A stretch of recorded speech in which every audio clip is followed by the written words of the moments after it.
Wonderful. తన zone దాటి పక్కకు అడిగేసిండు, సక్సెస్ కొట్టిండు శేఖర్ కమల్ గారు. నాకు చాలా సినిమాలు డైలాగ్స్ ఉన్నాయి భయ, టోటల్గా మలయాళ తమిళ సినిమాలు ఉంటాయి ఆ టైప్లో ఉన్నాయి. అంత ఇంట్రెస్ట్గా ఉన్నాయి. మనం చెప్పాలి మనకేంది కమర్షియల్ కావాలి కదా, ఏ అని ఈ టైప్లో కావాలి. బాలయ్య డైలాగులు కావాలి, నరికెత్తా ఇటువంటి డైలాగులు కావాలి, అవి గుర్తుంటాయి చెప్పగలం. ఇంత ఇంట్రెస్టింగ్గా ఉండి ఒక బిచ్చగాని పాత్రలు గొప్పగా మెప్పించే సినిమాలు మనకు గుర్తుండవు. ఎందుకంటే మనకు కమర్షియల్ కావాలి కదా, డబ్బులు కావాలి. మనం పెద్ద బిచ్చగలం చెప్తున్నాను కదా, మనకి ఈ డైలాగులు గుర్తుండవు. కమర్షియల్గా అయితే ఈ బాలయ్య వచ్చిండ్రా నరికిండ్రా తంతని ఇతను సుమోలు లేచినాయిరా. నిజంగా రీసెంట్గా వచ్చిన బాలయ్య టీచర్ చూసారా, త్రిశూలం తిరుగుతుంటే మరో బ్లాక్ బస్టర్ తెలుగు ఇండస్ట్రీకి రాబోతుంది అఖండ 2 ద్వారా. నాకైతే కుబేరా సినిమా చాలా బాగా అనిపించింది. లెంత్ కొంచెం కడిషన్ బాగుంది అనిపించింది. సినిమా పరంగా వండర్ఫుల్, చాలా బాగుంది, చూడొచ్చు. Thank you. బాగుంది భయ్యా, నిజంగా ఊహించి ఎక్స్పెక్ట్ చేయలేను నేను. ఎందుకంటే ధనుష్ అఫ్కోర్స్ తమిళ్లో స్టార్ హీరో, తెలుగు ఇండస్ట్రీలో నాలుగు స్తంభాల్లో ఒక స్తంభం నాగార్జున గారు. ఆయనని కూడా ఇట్లా ఇలా ఇలా ఇలా పిసికేసి అలా ఇగో నువ్వు నాకు ఇంతే కావాలి, నువ్వు స్టార్ హీరో, యువ సామ్రాట్, అక్కినేని నాగేశ్వరరావు గారి కొడుకువి, నీకు ఆ రేంజ్ ఇస్తా, ఎలివేషన్స్ ఇస్తా, ఇవన్నీ ఏం లేవాడ. శేఖర్ కమ్ముల అంటే స్టోరీ, ఆయన చెప్పింది ఏ హీరో అయినా ఆయన చెప్పింది ఏ వినాలా, ఆయన చేసిందే ఆయన చేయమనేదే చేయాలి. అంత అద్భుతంగా ఆయనతో చేయించుకున్నాడు. వండర్ఫుల్గా అనిపించేది. నాకు ఎక్కువ బాగా నచ్చింది అంటే ధనుష్ పాత్రనే. ఎందుకంటే ఒక బిచ్చగాడిగా చేయడం రియల్ గ్రేట్ అనిపించింది. అంత అద్భుతంగా అంత అలా ఒదిగిపోయి చేసింది అనమాట. చాలా బాగా అనిపించేస్తుంది. 4+ ఇవ్వచ్చు భయ్య, 4+ ఇవ్వచ్చు. కమర్షియల్ ఎలివేట్స్ లేవు, బూతులు లేవు, వండర్ఫుల్గా అనిపించేస్తుంది. బినామీస్ ఉంటారు కదా, బినామీసు, బిచ్చగాళ్ళు, కుబేరులు, ఇగో వీళ్ళకి సంబంధించిన స్టోరీ వండర్ఫుల్ అనిపించేది. వచ్చి చూడండి. లెంత్ గురించి ఆలోచించొద్దు. అలాగే రష్మిక ఉంది అని చెప్పి గ్లామర్ గురించి ఆలోచించదు. Music super, BGM Devi Sri Prasad back. Thank you. Nagarjuna చింపేసిండు. ఎందుకంటే చాలా రోజుల తర్వాత మనం ఒక నాగార్జున గారిని ఒక మాస్ చూసినాం, ఒక నువ్వు వస్తానని చూసినాం, ప్రతి ఒక్క మూవీ చూసినాం మన నాగార్జున గారిని.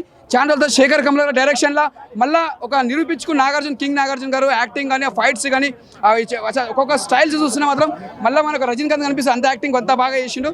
మనం చెప్పాలంటే మన ఇక్కడ ధనుష్ గారు మెయిన్ చెప్పాలంటే ధనుష్ గారు యాక్టింగ్ మాత్రం ఇరుగా తీసిండు. అంటే ఎక్కడికి తగ్గలే, ఇద్దరు పోటీ పడి చేసిరు యాక్టింగ్లో, అంత బాగా చేసిరు. ఇక్కడ మెయిన్ చెప్పాలి దేవిశ్రీ ప్రసాద్ ముందుగా హ్యాట్సాప్ సార్. ఎందుకంటే అప్పట్లో డమరకం మ్యూజిక్ కొట్టి మొత్తం దద్దరిపోయింది. మళ్ళీ ఇప్పుడు ఒక సినిమా నాగార్జున కొత్త సినిమాతో వచ్చి మళ్ళీ ఇచ్చి పడేసిరు మ్యూజిక్, అంతా బాగా కొట్టిరు. స్క్రీన్ ప్లే కానీ, డైరెక్షన్ కానీ ముందుగా శేఖర్ కమల సార్ నిజంగా హ్యాట్సాప్ సార్. మీరు ప్రతి ఒక్క సినిమా ఏది తీసినా కూడా, ఏ సినిమా మ్యాచ్ ఉన్నా కూడా ఒక డిఫరెంట్ తీస్తారు. అలాంటి డిఫరెంట్ సినిమానే కుబేరా సినిమా. ఆ టైటిల్ ఎలా ఉందో ఆ టైటిల్ దగ్గర సినిమా మాత్రం ఇచ్చి పడేసిరు. ముందుగా రాజమౌళి గారు సార్ కూడా చెప్పారు ఇంటర్వ్యూలో, ఈ సినిమా మంచి బ్లాక్ బస్టర్ అయితే, అందుకే ఇది పెద్ద బ్లాక్ బస్టర్ అయింది. సూపర్ సినిమా, ఎక్కడ కూడా తగ్గదే లేదు. ముందుగా నాగార్జున ఫ్యాన్స్ మాత్రం తుమ్ము లేచిపోయారు. ఫ్యాన్స్ మాత్రం పెద్ద పండుగ అని చెప్పొచ్చు. మళ్ళీ కంబ్యాక్ అని చెప్పొచ్చు నాగార్జున గారు. 100% పాన్ ఇండియా కదన్నా, దానికి మించిపోయింది సినిమా. సూపర్ ఉంది. ఇద్దరు మాత్రం పోటీ పడి చేసి నాగార్జున గారు కానీ, ధనుష్ గారు కానీ, ఇద్దరిది బాగుందని. ఇద్దరిది అంటే మన ఓల్ది బాగుందని చెప్పలేము. ఇద్దరు మంచి పోటీ పడి చేశారు. అంటే కథ ఎలా ఉందో సినిమా స్టోరీ తగ్గట్టు అలా తీసుకొచ్చినారా. ఇప్పుడు ప్రతి సినిమాలో ఒక లవ్ స్టోరీ ఉంటుంది, ఒక యాక్షన్ ఉంటుంది. ఇది కుబేరా అంటే ఒక సస్పెన్స్ సినిమా. అంటే ఏం జరుగుతుంది దాని తగ్గట్టు సినిమా ఉంటుంది. అంతకు మించింది ఒక లవ్ స్టోరీ కాదు. విలన్ మాత్రం దుమ్ము లేపేసి మన మాస్లా ఉంటాడు. ఇలా ఈ సినిమా ఉంటుంది కదా, దాని సినిమాలో అలాంటి విలన్ కూడా ఇలా చాలా మంది యాక్టర్స్ విలన్స్ ఉన్నారు. చాలా మంది కష్టపడ్డారు సినిమా కోసం. ఇది మాత్రం నాగార్జున ఫ్యాన్స్ పెద్ద పండుగ. Block buster super. రేటింగ్ 5కి 4 ఇస్తా. చాలా బాగుంది సినిమా.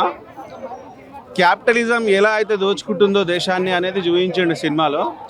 చెప్పినట్టు బెగ్గర్ క్యారెక్టర్ అంటే ఇట్లా కూడా రాయొచ్చు అనేది ఫస్ట్ టైం అనిపించింది. ఒక కొత్త ఎక్స్పీరియన్స్ అనిపించింది సినిమా చూసినంతసేపు. సో ఓవరాల్గా అయితే సినిమా చాలా బాగుంది, మంచి మెసేజ్ ఉంది. ఆలోచించాల్సిన సినిమా ఇది. అంటే మినిమం డిగ్రీ చదువుకున్న వాళ్ళకి అర్థమవుతుంది అన్నట్టు అట్లాంటి సినిమానే ఇది. సో క్యాపిటలిజము ఇలాంటివన్నీ మెన్షన్ చేశారు ఇలా. మ్యూజిక్ ధనుష్ గారు యాక్టింగ్ ఎక్సలెంట్ ఉంది. 1 man షో అనుకోవచ్చు. ఇంకా తర్వాత నాగార్జున గారు కూడా ఎక్సలెంట్గా నటించారు. అండ్ టోటల్గా బీజిఎం కానీ ప్రతిదీ ఎక్సలెంట్ ఉందండి.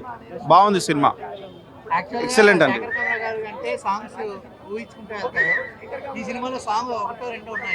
అవును, అంటే అక్కడ స్టోరీకి నీడెడ్ ఎంతవరకు ఉందో అంతవరకే పెట్టారు. బట్ ఓవరాల్గా అయితే సినిమా బాగుందండి, చూడొచ్చు, పర్లేదు, చూడొచ్చు. డ్యూరేషన్ 2 hours చేంజ్ ఉందండి. 2 hours 30 minutes ఏమో ఉంది. సో చూడొచ్చు, మంచిగా ఉంది సినిమా. ఫ్యామిలీస్తో వెళ్ళి చూడొచ్చు. ఎక్కడ కూడా అడల్ట్ కంటెంట్ అట్లాంటివి ఏం లేవు. సినిమా మాత్రం మంచి మెసేజ్ ఉన్న సినిమా. లేదండి, ల్యాగ్ చాలా సినిమాలు అంటే కొందరు అంటున్నారు ల్యాగ్ అని. ల్యాగ్ అంటే దేన్ని ల్యాగ్ అంటారు? అక్కడ స్టోరీలో ఆ సీన్ పెడితేనే ఆ గ్యాప్ పెడితేనే సినిమా స్టోరీకి న్యాయం చేసినట్టు ఉంటుంది. ల్యాగ్ అంటే ఏం లేదు, అండర్స్టాండింగ్ మీద ఉంది.